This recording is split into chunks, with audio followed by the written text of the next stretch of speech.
Inverter backup মোডে চলছে। Model হচ্ছে 1625 24 ভোল্ট। ইনভার্টার মোডে চলছে 400 লোডে। 15 মিনিট থেকে 20 মিনিট হয়ে গেল, এখনও লো দেখাচ্ছে না ব্যাটারি। সময় শেষ হলো 10 মিনিটের মধ্যে ব্যাটারি লো মারে, ওভারলোড। ছোট্ট একটু ব্যাটারিতে প্রায় 30 মিনিটের উপর হয়ে গেল, এখনও সাকসেসফুল। এখন আমরা চার্জিংয়ে দেব।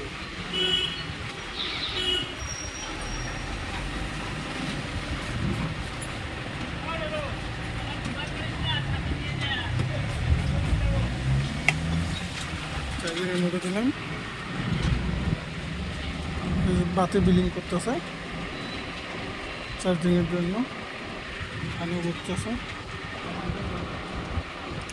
ব্যাটারি হচ্ছে 25.8 ভোল্ট, 9 ভোল্ট বাড়তেছে।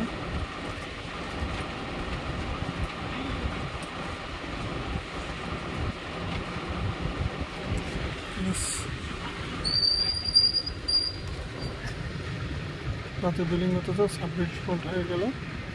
আমাদের ইনভার্টার সাকসেসফুল। এখন আমরা কমপ্লিট করে দেবো মেশিনটিকে।